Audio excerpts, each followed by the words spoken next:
That's our lifestyle. All right. Okay, now this is a very important piece. I'm gonna tell you why it's important. The New York City Spin Master Crew, which was a rap group from Henry G and Evil E, which is part of the Ice-T crew back then, called the Rhyme Syndicate. They had a song called Bustin' Loose. This was on the Crenshaw Wall back in '87, '88. And back then, the graffiti writer was closely connected to the MCs or people who did b-boying or whatever. So that was a very special piece for those MCs to be connected to the graffiti writer. Man. This piece right here was also done by some of the old school L2S members over on 9th. Damn. This building right That here is very historical. There's a guy that's in this show by the name of Snake Doctor, a real cool guy, good artist, one of our elders. He allowed us to be able to paint that building back in those days. A lot of people, they didn't know nothing about the art form. They didn't know nothing about what was going on, or some people looked down upon the art form. But Snake Doctor was the gentleman that gave us also permission back in '87 to paint the Crenshaw Wall. Let me tell you something about this gentleman right here. This is this very special writer in LA. Let me educate you about Green. Green is a style master. He's one of a kind in LA. Green is the gentleman that, for back in those days being an early black writer in LA, he pushed graffiti to the limit. He was doing styles that was beyond his time, whether he knew it or not. He was the kind of writer that wanted to be different.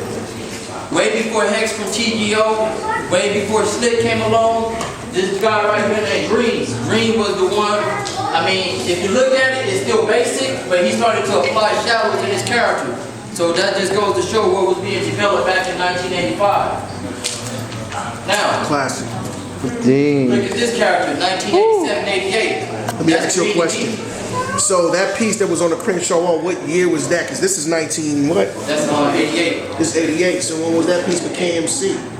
That was 88 too. Oh, it was the same year? Yeah, now, but that goes to show the advancement level of how Green, the process of his thinking of to be creative.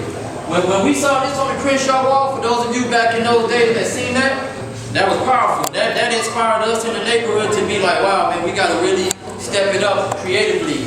Mozart? To push our limits to be able to do stuff like this. This actually was a very powerful piece done by Green. Him and Slick actually collaborated, but Green, he still did like 90% of the character. Here's another piece in 1989 done by Green. Now, if you can remember, the first character we saw by Green on here, it was sort of similar to this. They had a different kind of hat. But that just goes to show that he sort of mastered the technique of shadowing his characters back then. Here's another character by Green that he produced. Now here's what I'll say before we go any further. A lot of people sometimes, they get things confused. When I say getting confused, they think because you pick up a can and you can master the art form of doing realistic characters, which is good, but it's not all about that. Graffiti art is about the art form of mastering the letters from A through Z. Simple style, semi-wild style to wild style to organic free-flowing styles. And to 3D styles for those who do that. There's nothing wrong with none of those styles. Everybody got their own taste and flavor of what they like. So the main point is learning how to master the alphabet from A through Z. But this is a good thing as far as characters. Now, this piece is very, very special, 1989. I'm going to tell you why that piece is so special. This piece was done in silver and blue, two colors. Not too many people could paint with those two colors real good. I mean, whether it's silver, black, silver, red, don't really matter, but to work with silvers and blues is real. Silver is a color when you spray paint, it don't come out like real sharp and clean. So for Green to be able to do these shadows and work that out real clean, that he was very successful at that back then. Nobody at that point in time was doing it to this level.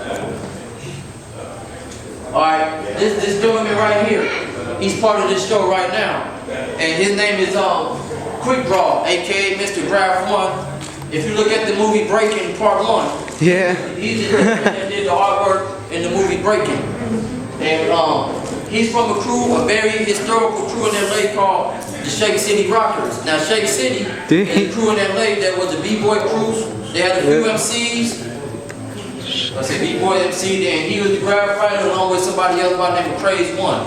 Now, Graph One, like I said, when people saw that movie, for those, even if we was amateurs, like I was an amateur back then, but when I saw this B-Boy capturing these letters, I thought that was good. So that was some good inspiration back then.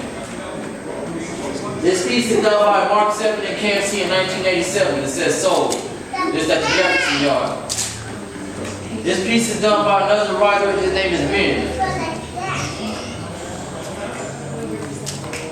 This one.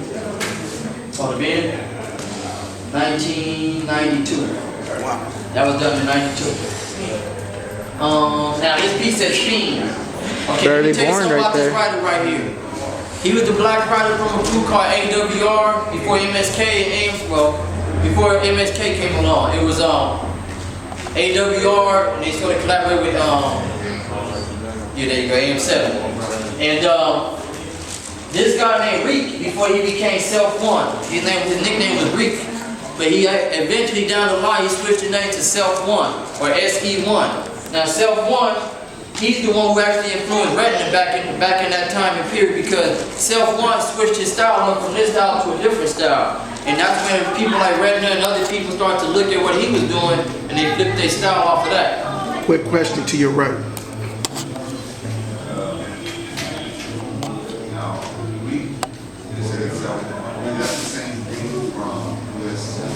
No, he's from AWR. Yeah, Motor Yard. This is another piece done by himself before his style became a little different. His style really switched up when he went to the late years of the Motor Yard all the way to Venice Beach. Before they tore the Venice Beach Pavilion down, Venice Beach was very historical back in those days as well. It wasn't no, right now we have to get permission to paint up there, but back in those days, this piece is not done in Venice, done at the National Yard or Motor Yard. But this, look at the colors, look at the style of 3D, that's a very successful piece. This writer right here, his name is Pino, the West Coast artist. He's a very inspirational writer because this guy, you know, he was a stylist just as well. Now, for those of you who know about Jurassic 5 MCs, right? Everybody knows that too?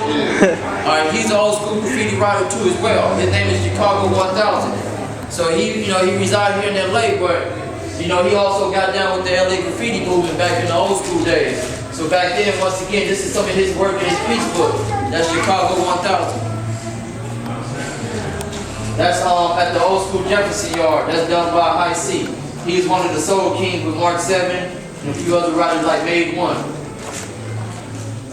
That's a piece done in 86 that says Rule. Now let me explain to you about this style right here. Mark 7 invented a style called the ruler style. The ruler style was something that he just made up on his own, where he took the rulers and started to develop different ways of forming the alphabet.